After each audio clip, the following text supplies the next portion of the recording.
Les, how are you? I'm fine, Dave. You know, you and I have been friends for a long time, and I want to ask you a very serious question, okay? Go right ahead.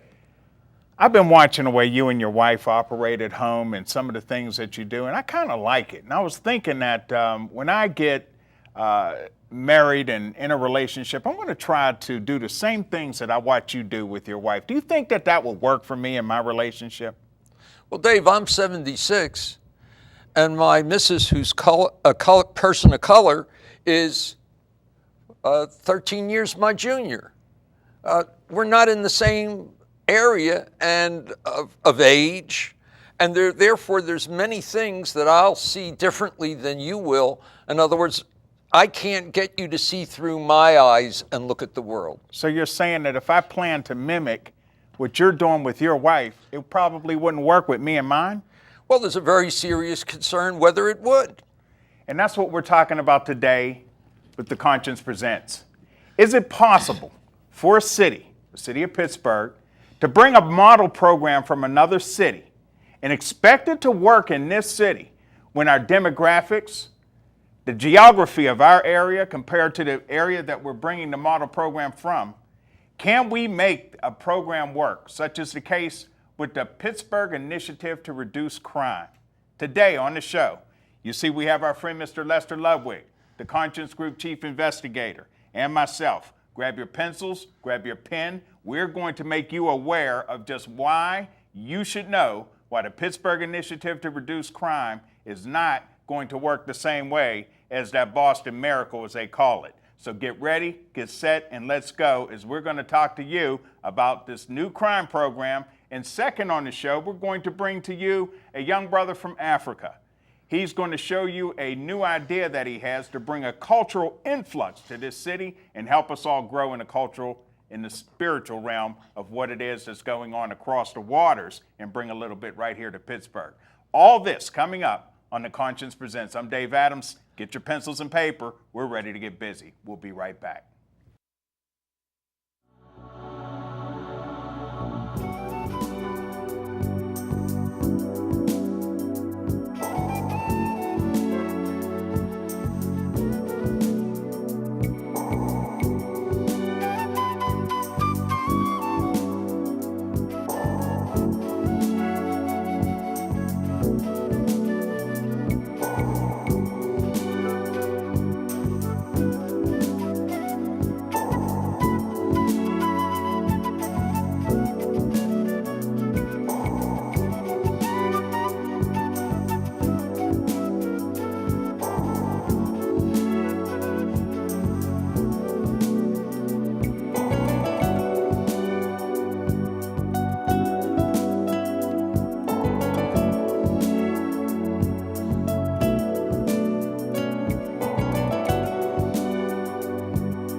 Welcome to The Conscience Presents. I'm Dave Adams, and we hope that you're as excited as we are in bringing the show to you today. We have a very important show that we wanted to bring to you, and this is all dealing with some of the communities in the city of Pittsburgh that have been hearing about this new PIRC program. That's PIRC, which the synonym stand for the Pittsburgh Initiative to Reduce Crime. Well, the question today we're asking with this show is, where are the PIRCs, P-E-R-K-S, with the PIRC, P-I-R-C, the Pittsburgh Initiative to Reduce Crime? The question is this: can we bring a program from another city, model it here for this city, and make it work? Do we have the same issues that that other city has? And have we even thought about, or has anyone sat down at the table to see if we have the same thing going on in this city as the other city had, which is Boston, Massachusetts in this case, with Operation Ceasefire. Can we make this ceasefire program work here in Pittsburgh simply because we changed the name?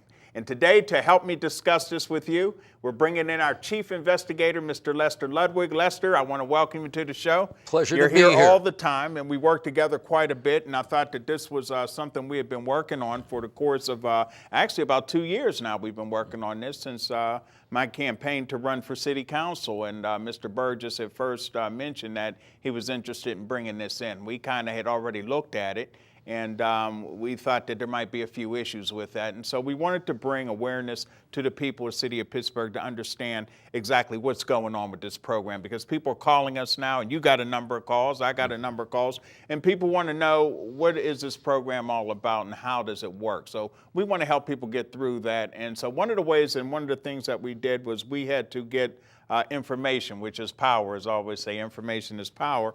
And you and I have been looking into quite a few research projects that have gone on. And for the most part, when you talk about the Boston Miracle, so to speak, you know, you hear all this high praise about how great the program is and how great it works. But then there's another side to that issue, isn't there, when it comes down to the research? Very much so, unfortunately, very much so. Tell us about where we got a lot of our information that we're going to be bringing in today's show, and pretty much how the research was conducted.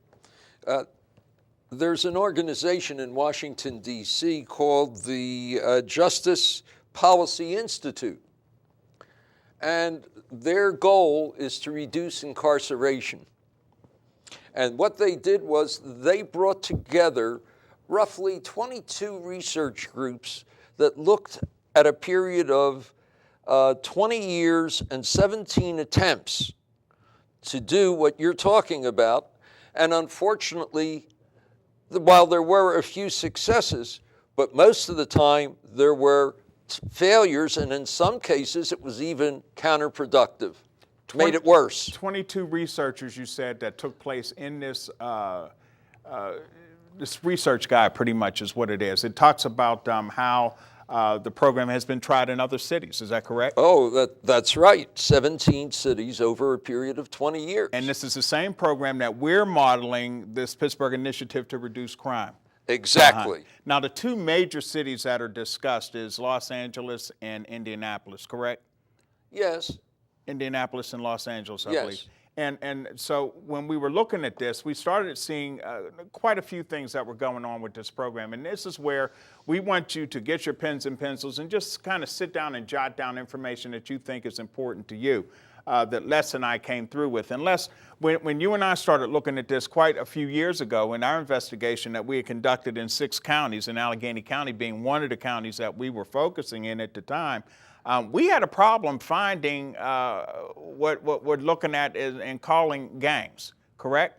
Right. Despite the fact that Pittsburgh Police and several organizations have come out to say that we've had different types of gang problems, when our investigative team went out, we had a very difficult time in finding organized gangs, correct? And finding one. So what we wanted to do here today is this, and if our producers will, I want to hold this up. We brought forth the National Drug Threat Assessment, and what this is this is a national assessment on gangs throughout the nation. And what we wanted to do before we get started, get your pens and paper, because this is very important, and unless we wanted to do this to make sure that everybody understands where we are and that we're on the same page. So from the National Drug Assessment of 2009, I want to read just this short paragraph to you. Everyone listen, please.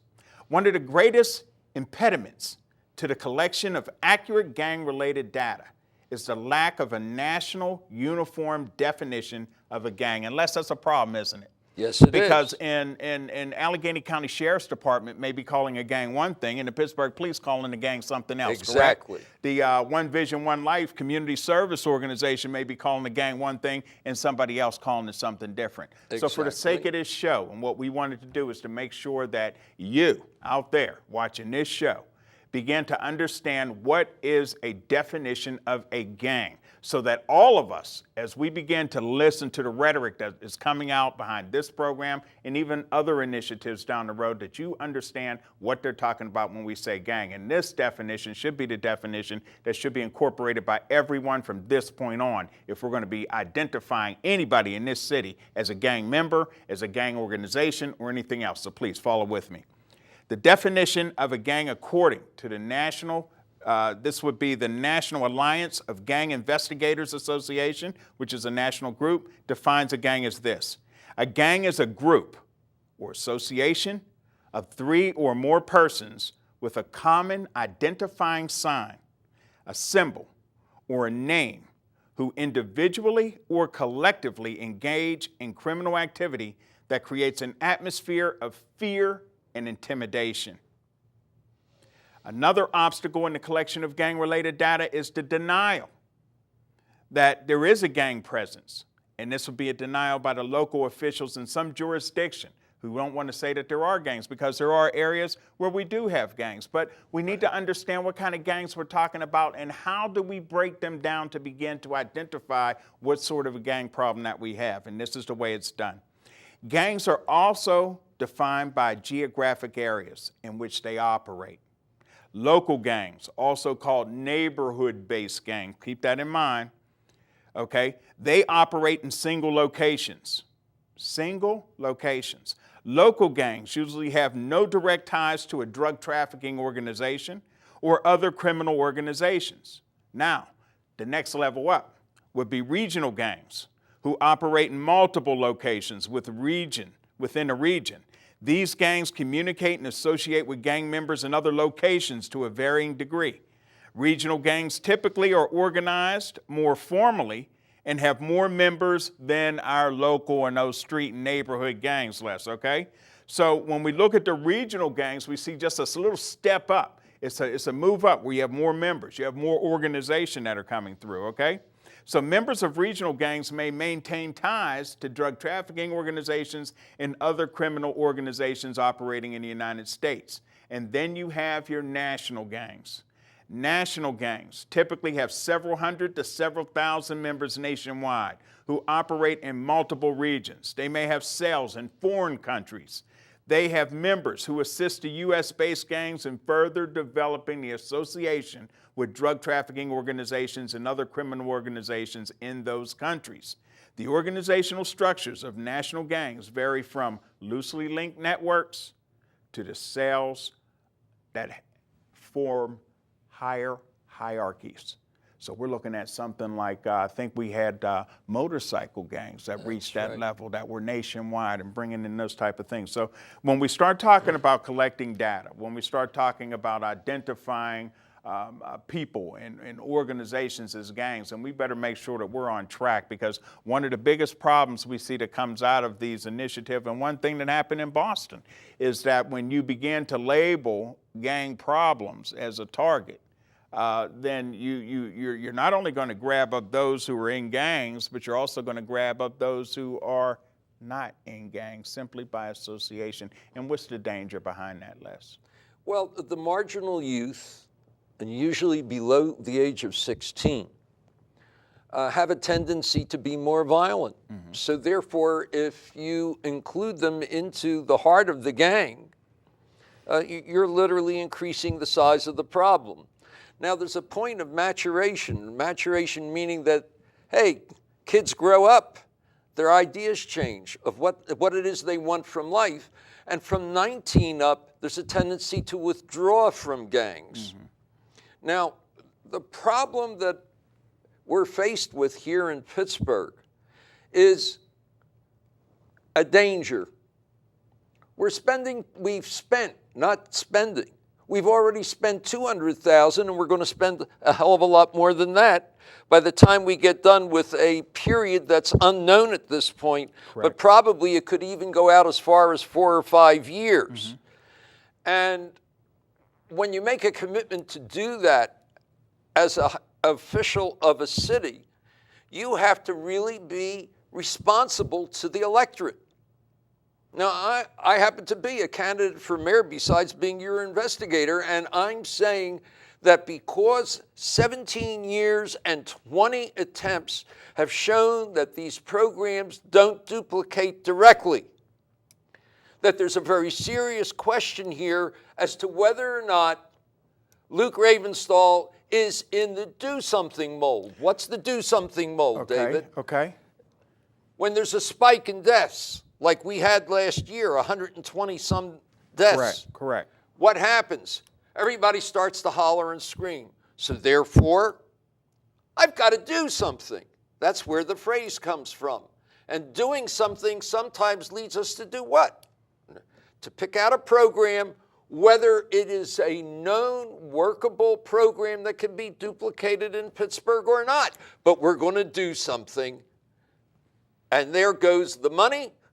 And if the effect is not positive, we've wasted as much as 4 to 5 years in some of this research and have nothing to show for it. But let's not lay this on Luke's doorstep completely. And you know, I follow you, and I agree with you 100%, but I believe it was Mr. Ricky Burgess, the good Reverend Dr. Burgess, who brought this program up, and I believe he brought this to Luke Ravenstall. Now, we tried to talk to Burgess about this program and some of the problems that we're discussing right now with you, with Mr. Burgess prior to that, but he didn't want to hear it, and he went on and ran on it, and now he's bringing it up now. So I put him just as much in the forefront of looking at this, but not looking at this in a way of bringing it forth. So let's look at this lesson. Let me piggyback right off of what you said. When we talk about the choice of, and we've heard Chief Harper come out and say, identify that we have a gang problem. When we come out and we hear the choice of a gang enforcement strategy being planned for this city, then we have to ask the difficult questions first. And the difficult questions, folks, get your pencils ready, and here's your first one. The difficult question that you have to ask when a city decides they're going to take on a gang enforcement strategy is this: number one, what are the objectives of the problem, of the program? What are the objectives? What are you trying to do with this program? Number two, who are you going to target with this program? Are we targeting gangs? Unless, as we go forth, if we're not really seeing it, I'll ask each and every one of you watching this show, how many of you go down the street and see a bunch of people in a gang that are walking around like what they used to be in movies like The Warriors and things like this? When was the last time you've seen a huge gang of kids running around in this city creating any kind of destructive behavior? Think about that, okay? Organized gang types of gangs. The next thing is what effect, Les, will the initiative that we're talking about have on the targets in order to make this program work? As you say, if we're just doing something to say, oh, we need to do something, then we better start thinking this thing through if we plan for it to work. When we come back, Les and I are going to sit here and we're going to go into just what some of those objectives may be, what Mr. Burgess is running around in the black communities talking about, but we don't see too many other council members in any of the areas outside of the black communities talking about this Pittsburgh Initiative to reduce crime and violence. I'm Dave Adams. This is The Conscience Presents. We'll be right back after this message. Does your child have asthma? Did you know asthma attacks can be triggered by things like shower curtains, a child's blanket, even a teddy bear? Help prevent your child's asthma attacks. Call 1-866-NO-ATTACKS or visit noattacks.org to get the latest information and avoid the emergency room. I don't want to feel like a fish with no water. You know, this used to be a good neighborhood. Now it's a mess. You got all these polyps running around. Stick it to the devil.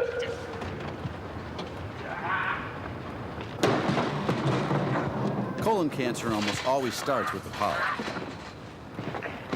Get the polyp early and stop colon cancer before it even starts. Where'd you think you were running to, huh? I didn't even see you guys there. I don't know. Get the test, get the polyp, I want to talk to my lawyer! get the cure. I got a phone call!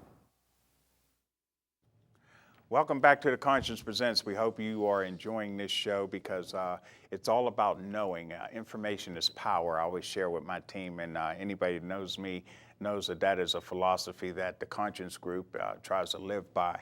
information is power. And today we are bringing you information on where are the perks to the PIRC program. And the PIRC program is what I've been told that Mr. Burgess is the 9th District City Council man, is telling the communities throughout the 9th District, the PIRC, that's Pittsburgh Initiative to Reduce Crime. And it's we're looking for a miracle here in Pittsburgh now that's going to stop the violence, and it's going to take kids off the streets. And you know, we don't know because it really hasn't been clearly defined to any of us. So I'm guessing that we're, according to the Boston program, this is what we're trying to do. And since you may not know what the Boston program was, let me tell you how the Boston program works so you can have an idea of what we're attempting to do here in the city of Pittsburgh. And this will come from it's called Gang Wars, the Failure of Enforcement Tactics and the Need for Effective Public Safety Strategies. And this is for the Justice Policy Institute that Mr. Ludwig was talking about.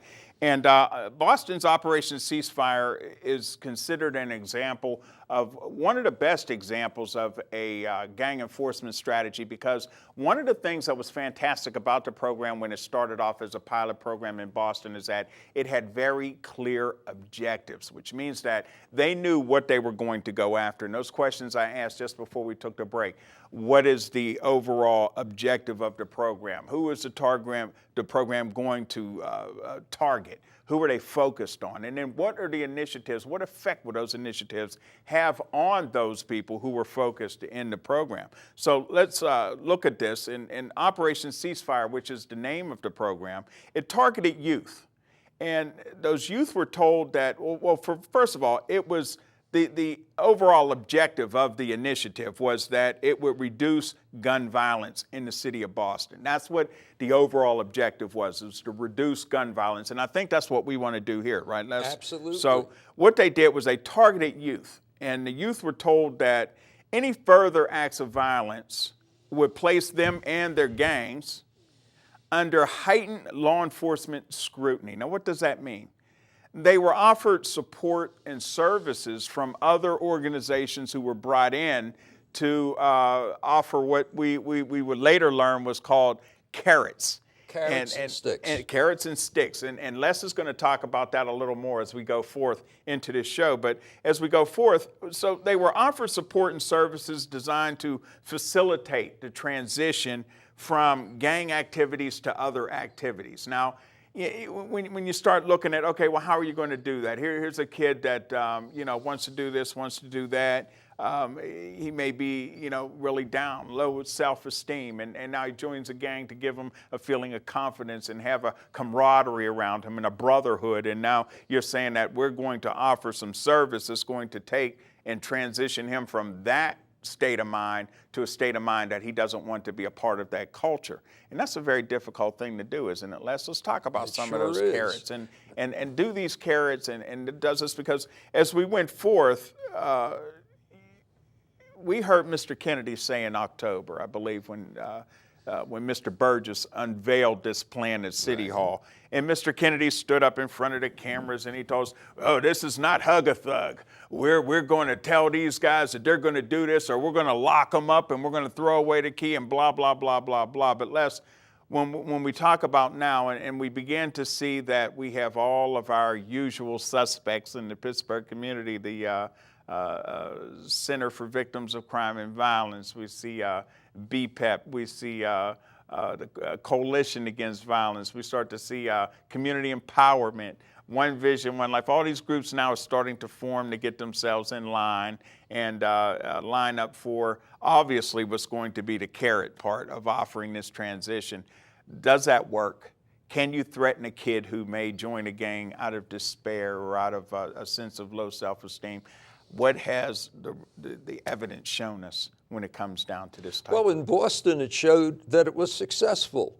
At one point, the Wendover gang collected guns and literally walked into the police station and dropped them off, which is a great thing. However, it doesn't stand the test of 17 years in 20 cities. And that's where my concern is. Let's talk about the carrots. Mr. Kennedy designed the program And the word design becomes the major questioning point. Because if you don't design this properly, it will be guaranteed to be a waste of money. So therefore, in your design, and you're going to say there's carrots and sticks. Well, let's define carrots and sticks. Let's do that, yes. Sticks are saturation patrols by the police, home visits to the problem kids, and sometimes it actually helps to turn them around. Enforcement of local ordinances for law and order, a zero tolerance. Zero tolerance means that there's no more nonsense and no more playing. We mean business. So now, gangs you're never going to get rid of completely, but you can reduce violence. So now let's talk about carrots.